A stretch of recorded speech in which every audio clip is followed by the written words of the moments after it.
Nous sommes le 14 mai 2011, à New York.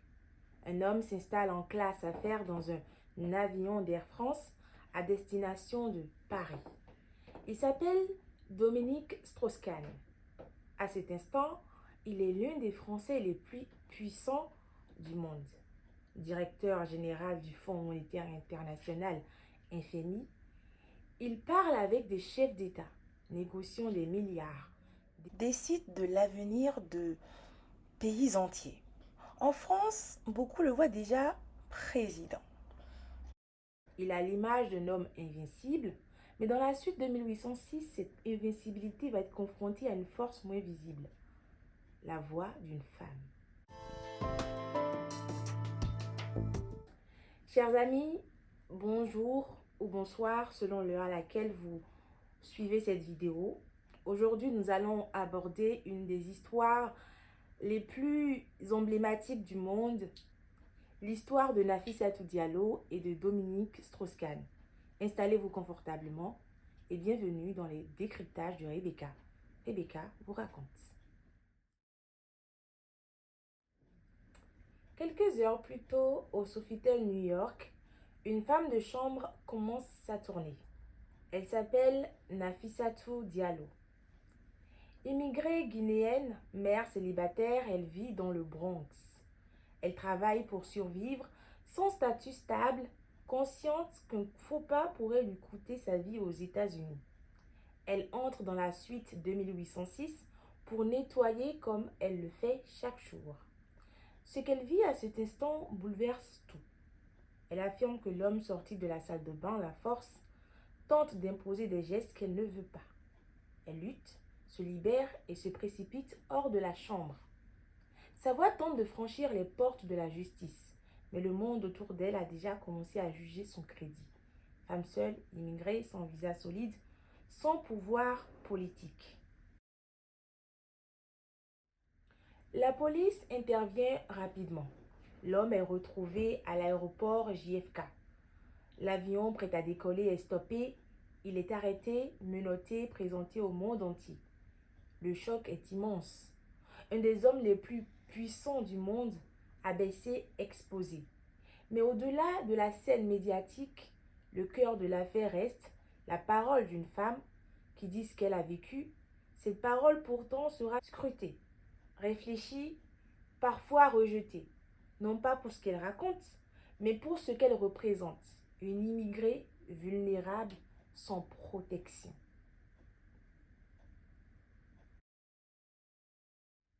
Au départ, l'affaire semble solide. Les traces ADN existantes, les témoins sont là. Mais le système juridique américain devient le filtre qui décide de sa crédibilité. Des incohérences apparentes, des erreurs dans ses documents d'immigration, son statut précaire, autant d'éléments qui font douter. La question n'est pas a-t-elle raison ou tort? La question devient peut-elle convaincre un jury dans un monde qui la juge non pas pour son vécu, mais sur ses papiers et sa position sociale. En août 2011, les poursuites pénales sont abandonnées.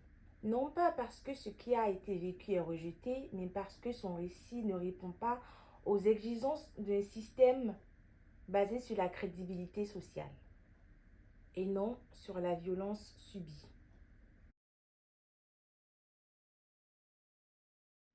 Dans l'opinion publique, tout est inversé. L'homme puissant devient l'accusé à scandale, puis la victime de l'opinion médiatique. La femme devient suspecte, son courage est mis à l'épreuve, sa voix est analysée, scrutée, déformée. Et pourtant, sa vérité demeure. Une femme a tenté de se défendre contre un homme plus puissant. Son histoire expose la fragilité de celles qui vivent sans protection juridique, sans statut dans un système qui valorise le pouvoir et minimise la vulnérabilité.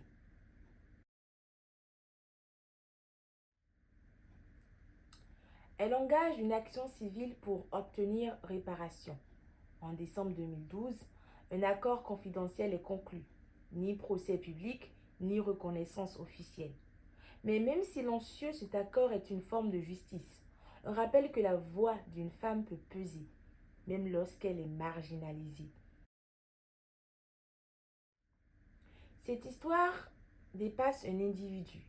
Elle raconte la difficulté pour une femme immigrée et précaire de faire entendre sa parole dans un monde qui privilégie le pouvoir.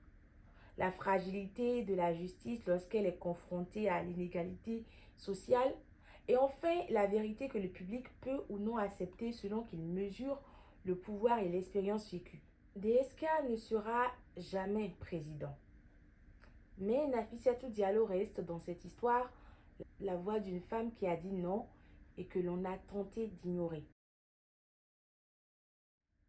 Dans la chambre de 1806, il ne s'agit pas seulement des lois ou des procès. Il s'agit d'une femme qui se tient debout face au pouvoir.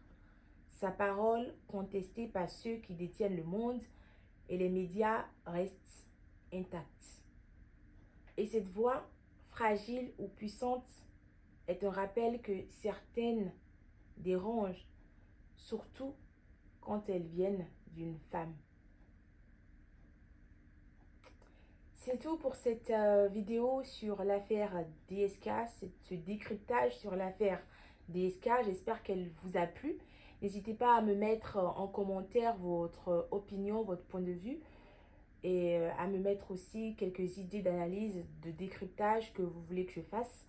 Cela me ferait énormément plaisir. Laissez-moi un commentaire. N'oubliez pas de vous abonner, de partager, de liker cette vidéo. Et on se dit à la semaine prochaine pour une nouvelle vidéo. C'était Rebecca vous raconte. À la prochaine.